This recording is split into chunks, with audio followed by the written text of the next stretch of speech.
At the end of the 20th century, Europe stood at a crossroads. The Cold War had ended, borders were opening, and a new generation dreamed of unity rather than division.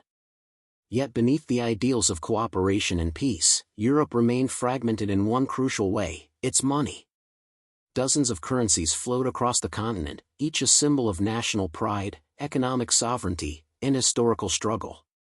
From the Deutsche Mark to the French franc, from the Italian lira to the Spanish peseta, Europe was a patchwork of money, exchange rates, and financial uncertainty. For centuries, money in Europe had been more than a medium of exchange. It was a declaration of identity. Kingdoms rose and fell, wars were fought, and borders shifted, but each nation guarded its currency fiercely. After the devastation of World War II, European leaders began searching for ways to prevent another catastrophe. Economic cooperation became a tool for peace. The idea was simple yet revolutionary: nations that trade together are less likely to fight each other. This vision led to the creation of the European Economic Community in 1957, laying the groundwork for what would later become the European Union. Over time, barriers to trade fell, borders softened, and goods began moving freely across countries. But money remained a problem. Every transaction across borders meant exchange fees, currency risk, and financial friction that slowed growth. By the 1970s and 1980s, Europe faced new economic storms. Inflation surged, oil crises shook markets, and currencies fluctuated wildly. A business in France selling to Germany could lose profits overnight due to exchange rate swings. Governments attempted partial solutions, including the European monetary system, but stability remained fragile. Behind closed doors, economists and policymakers began whispering about a radical idea: a single European currency. The proposal was controversial from the start. Supporters argued that a common currency would strengthen Europe's global power, stabilize markets, and simplify trade. Critics warned that surrendering national currencies meant surrendering control. How could one interest rate serve both Germany's industrial economy and Greece's tourism-driven system? The fear was real and justified. Despite resistance, momentum grew. In 1992, European leaders signed the Maastricht Treaty, a historic agreement that formally committed member states to creating an economic and monetary union. The treaty laid out strict conditions: low inflation, controlled government debt, and stable exchange rates. Only nations that met these criteria could join the future currency. Meeting those requirements was painful. Governments cut spending, raised taxes, and restructured economies. Entire political careers rose and fell on the promise of monetary unity. Protesters filled streets, accusing leaders of sacrificing national identity on the altar of globalization. Yet, behind the controversy, preparations continued. In 1998, a new institution was born: the European Central Bank. Based in Frankfurt, it would control monetary policy for participating nations. For the first time in modern history, sovereign states agreed to hand over control of interest rates and money supply to a shared authority. It was a leap of faith unmatched in economic history. Then came the date that would change everything: January 1, 1999. While much of the world celebrated the approach of a new millennium, Europe quietly crossed an invisible line. At midnight, 11 countries officially locked their exchange rates together and adopted a new currency: the euro. There were no coins or banknotes yet. No one held euros in their hands. Instead, the change happened inside computers, banks, stock markets, and government accounts. Overnight, the euro became the official currency for electronic transactions, government budgets, and financial markets. National currencies still existed physically, but they were now fixed to the euro at unchangeable rates. The Deutsche Mark, the franc, the lira, all became shadows of their former selves. For financial institutions, the transition was massive. Banking software had to be rewritten. Accounting systems recalibrated. Stock exchanges synchronized. A single mistake could trigger chaos. Yet remarkably, the switch occurred smoothly. Markets opened on January 4, 1999, and Europe did not collapse. Instead, the euro debuted as one of the world's strongest currencies. Ordinary citizens, however, barely noticed at first. Life went on. Prices were still in old currencies. salaries looked the same. But something profound had happened beneath the surface. Europe had tied its economic destiny together. A decision made in Berlin now affected Rome. A crisis in Madrid could echo in Paris. The euro was no longer an experiment. It was a promise, and a gamble. This moment marked the beginning of a new era, one that would reshape global finance, redefine sovereignty, and test the limits of unity. What followed would bring prosperity for some, pain for others, and crises no one fully anticipated. January 1, 1999 was not just the birth of a currency, it was the day Europe changed money forever. For 3 years after its official birth in 1999, the euro existed only as numbers on screens and entries in bank ledgers. It powered financial markets, government budgets, and international trade, yet remained invisible to everyday Europeans. People still paid for bread with francs, lira, marks, and pesetas. For many, the euro felt distant, an abstract project designed by politicians and bankers, not something real. That changed on January 1, 2002. In the early hours of the new year, something unprecedented happened. Across 12 countries, millions of people woke up to a new reality. Their wallets, cash registers, and ATMs now dispensed unfamiliar banknotes and coins bearing a single name, the euro. Overnight, centuries of national currencies began their final farewell. The scale of the operation was staggering. More than 14 billion banknotes and 52 billion coins had been produced in advance. Armored trucks crisscrossed Europe under tight security. Warehouses guarded mountains of cash. Banks worked around the clock, preparing for what would become the largest currency changeover in history. No country had ever attempted something so complex, let alone 12 at once. Governments feared chaos. What if ATMs failed? What if shops refused the new money? What if criminals exploited confusion? Emergency hotlines were staffed. Military units stood by. Detailed contingency plans filled binders in government offices. Europe was bracing itself for a historic stress test. When the moment arrived, the feared chaos never came. ATMs worked. Shops opened. Trains ran on time. Across Europe, citizens cautiously examined the new notes, bridges, windows, and doorways symbolizing unity and openness. The coins, each with a common European side and a national reverse, struck a careful balance between shared identity and local pride. Yet beneath the smooth transition, emotions ran deep. For older generations, national currencies were sacred. The Deutsche Mark symbolized post-war recovery and stability. The French franc carried memories of revolution and republic. The Italian lira reflected decades of inflation, creativity, and survival. Letting go felt like losing a piece of history. Some people hoarded old banknotes as souvenirs. Others rushed to exchange them immediately, afraid they might become worthless. In homes across Europe, kitchen drawers filled with coins from a bygone era.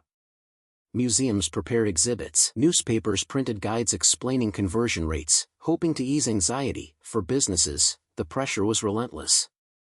Every price had to be displayed in 2 currencies. Cashiers memorized conversion charts. Small rounding errors caused suspicion. A coffee that cost 10 francs yesterday now cost 1.52 euros, and many consumers felt cheated, even when the math was correct. The phrase euro inflation quickly entered public vocabulary. Economists later confirmed that while overall inflation remained modest, psychological inflation was real. People noticed price increases on everyday items far more than savings on larger purchases. Trust in the new currency was fragile, and confidence depended on perception as much as policy. Behind the scenes, the European Central Bank worked to project calm and authority. Interest rates were managed carefully. Communication became crucial. The euro needed credibility, not just in Europe, but globally. Financial markets were watching closely, ready to judge whether this grand experiment would succeed or fail, and at first, the signs were encouraging. The euro rapidly became the world's second most important currency after the US dollar. International investors embraced it. Central banks added it to their reserves. For travelers, life became simpler. Crossing borders no longer required mental math or currency exchange booths. Europe felt smaller and more connected, yet unity came at a price. By adopting the euro, countries surrendered control over their national monetary policies. They could no longer devalue their currencies to boost exports or respond independently to economic shocks. What had once been flexible tools were now replaced by shared rules and collective discipline. For strong economies, this was manageable. For weaker ones, it would become a trap. In 2002, these tensions remained largely invisible. The euro's launch was celebrated as a triumph of cooperation. Fireworks lit European capitals. Leaders praised the project as irreversible. The dream of a fully unified Europe felt closer than ever, but history rarely moves in straight lines. The same mechanisms that made the euro powerful also made it vulnerable. A shared currency without a shared government was an unfinished structure. Cracks existed, even if no one wanted to see them yet. When the next global crisis arrived, those cracks would widen, dramatically. Still, in those early days of 2002, optimism ruled. For the first time, millions of Europeans held the same money in their hands. Not as an idea. Not as a treaty clause. But as paper and metal, tangible proof that history had turned a page. The euro was no longer a promise, it was real, and Europe would never be the same again. In the years following the euro's physical launch, Europe appeared stable. Markets were calm, interest rates were low, and the promise of unity seemed intact. But beneath the surface, the eurozone was drifting into dangerous territory. The same currency was now binding together economies that moved at very different speeds, and not all of them were prepared for the consequences. The heart of the problem was a contradiction. The euro created a shared monetary system, but Europe remained politically fragmented. There was no single finance ministry, no unified budget, and no central authority capable of transferring resources between nations in times of crisis. What worked smoothly in theory began to strain in reality. Northern European economies, especially Germany, the Netherlands, and Austria, thrived under the euro. Low interest rates fueled exports, productivity increased, and trade surpluses grew. Meanwhile, in Southern Europe, cheap borrowing led to a very different outcome. Countries like Greece, Portugal, and Spain experienced credit booms, rising wages, and expanding public spending. For a while, prosperity felt real, but it was built on debt. Before the euro, weaker economies could devalue their currencies to restore competitiveness. That option no longer existed. Instead of adjusting exchange rates, imbalances accumulated silently. Capital flowed from north to south, financing construction booms, government deficits, and consumption. Banks eagerly lent money, confident that eurozone membership implied stability and protection. Warnings were issued, but mostly ignored. Economists cautioned that the eurozone was not an optimal currency area. They argued that without fiscal unity, a shared currency could amplify shocks rather than absorb them. But political enthusiasm drowned out skepticism. The euro was not just an economic tool, it was a symbol. Questioning it felt like questioning Europe itself. Then, in 2008, the world changed. The collapse of the U.S. housing market triggered a global financial meltdown. Banks failed. Credit froze. Stock markets plunged. Europe, deeply interconnected with global finance, was hit hard. What began as an American crisis quickly exposed Europe's hidden weaknesses. As growth collapsed, government revenues fell. Suddenly, debts that had seemed manageable became unbearable. Investors began asking uncomfortable questions. Could all eurozone countries really repay what they owed? And if not, who would step in? The answers were unclear. The European Central Bank could control interest rates, but it could not directly bail out governments. European treaties explicitly forbade one member state from rescuing another. This no bailout clause was meant to enforce discipline. In a crisis, it became a trap. Greece was the first domino. By late 2009, it emerged that Greece's deficit figures had been understated for years. Confidence evaporated overnight. Borrowing costs exploded. The country stood on the brink of default. Panic spread across financial markets. If Greece failed, who would be next? Ireland's banks collapsed under the weight of a housing bubble. Spain's construction boom turned into mass unemployment. Portugal struggled to refinance its debt. What had once seemed like isolated problems now looked systemic. The Eurozone entered its most dangerous phase. Without a common treasury, rescue efforts became political battles. Northern countries demanded austerity. Southern nations demanded solidarity. Emergency summits stretched through the night. Each decision required consensus among governments with competing priorities and voters growing increasingly angry. To prevent collapse, Europe improvised. Temporary rescue funds were created. The International Monetary Fund was brought in alongside European institutions, an unprecedented move for advanced economies. Bailout packages were offered, but with strict conditions: spending cuts, tax increases, and structural reforms. For millions of Europeans, the crisis was no longer abstract. Unemployment soared. Pensions were cut. Public services shrank. Protests erupted in city squares from Athens to Madrid. Trust in institutions collapsed. The euro, once a symbol of unity, became a lightning rod for frustration and blame. Yet leaving the euro was not a real option. Exiting would have meant economic chaos, bank runs, currency collapse, and isolation from global markets. The cost of staying was painful. The cost of leaving was unthinkable. Europe was trapped by its own creation. In 2012, the crisis reached a turning point. As speculation intensified, the survival of the euro itself came into question.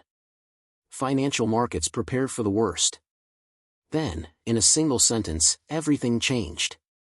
The president of the European Central Bank pledged to do whatever it takes to preserve the euro.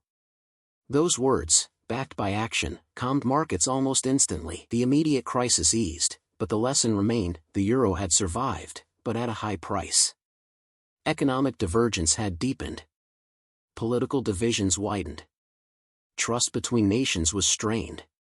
The dream of effortless unity had collided with the realities of shared risk and unequal burden. The crisis revealed a fundamental truth: a common currency can bind economies together, but it cannot, by itself, create solidarity. That must be built through institutions, trust, and shared responsibility. Europe had learned this lesson the hard way. The euro endured its first great test, but history was not finished with it yet. When the dust began to settle after the Eurozone debt crisis, Europe was left changed, older, more cautious, and deeply aware of its vulnerabilities. The euro had survived its most serious existential threat, but survival alone was no longer enough. The question now was whether Europe could learn from the crisis and build something stronger in its aftermath. The first lesson was clear: the Eurozone needed deeper integration to function properly. A shared currency without shared safeguards had proven dangerous. In response, European leaders moved, slowly, and often reluctantly, toward reform. New banking regulations were introduced. Financial supervision was centralized. For the first time, Europe began building a banking union designed to prevent future collapses from spiraling out of control. At the center of this transformation stood the European Central Bank. Once seen as a conservative institution focused narrowly on inflation, the ECB emerged from the crisis with expanded power and responsibility. It introduced unconventional policies, massive bond-buying programs, near-zero interest rates, and unprecedented market interventions. These measures were controversial, especially in countries that feared inflation or moral hazard. But they worked.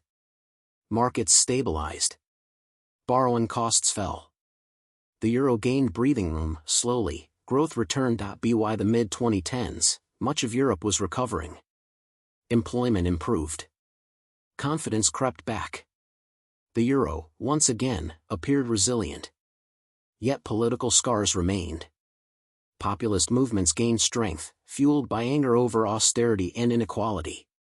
In several countries, the euro became a symbol of lost sovereignty rather than shared prosperity. Then came another shock, one no economic model had fully anticipated. In early 2020, a global pandemic brought Europe to a standstill.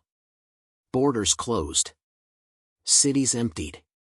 Entire industries collapsed almost overnight. The crisis was unlike anything the Eurozone had faced before. This time, however, the response was different. Instead of hesitation and division, Europe acted together. The European Union suspended budget rules, allowing governments to spend freely. The ECB launched emergency programs to support economies at record scale. Most importantly, Europe took a historic step: joint borrowing. For the first time, member states agreed to issue common debt to fund recovery, channeling resources to the hardest-hit regions. It was a quiet revolution. What had been politically impossible during the debt crisis became necessary and acceptable during the pandemic. Solidarity was no longer just an ideal. It became policy. The Eurozone, once criticized for its rigidity, showed it could adapt under pressure. The result was striking. Europe rebounded faster than many had expected. The euro remained stable. Confidence in the shared currency strengthened. Internationally, the euro continued to serve as the world's second most important reserve currency, reinforcing Europe's influence in global finance. Yet the challenges ahead were far from over. Climate change, geopolitical tensions, and technological disruption now shape the economic landscape. Energy shocks test inflation controls. Wars beyond Europe's borders send ripples through markets. Each crisis adds new layers of complexity to managing a shared currency across diverse nations. One question looms large: what comes next for the euro? The answer may lie in digital transformation. Central banks around the world are exploring digital currencies, and Europe is no exception. Discussions around a digital euro reflect an effort to modernize money for a cashless age while maintaining public trust. If introduced, it would mark another historic step, changing not just how Europeans pay, but how money itself functions. At the same time, debates over fiscal union continue. Should Europe move toward a permanent shared budget? Greater transfer mechanisms? Deeper political integration? Supporters argue that the euro cannot thrive without them. Critics warn of lost national control. The tension remains unresolved. What is certain is this: the euro is no longer an experiment. It has weathered financial collapse, political backlash, and a global pandemic. It has reshaped how Europe thinks about sovereignty, solidarity, and responsibility. For a generation of Europeans, the euro is not new. It is normal, familiar, part of everyday life. But history reminds us that money is never just money. It reflects values, power, and trust. On January 1, 1999, Europe made a bet that shared currency could help bind a continent together. That bet has been tested repeatedly, and it still stands. The euro is imperfect. It is unfinished. And it continues to evolve. In the end, the story of the euro is not only about economics. It is about cooperation in a divided world. About compromise in the face of crisis. And about the belief that Europe's future is stronger when shared. The day Europe changed money forever was not just a moment in time. It was the beginning of a long, ongoing journey, and that journey is far from over.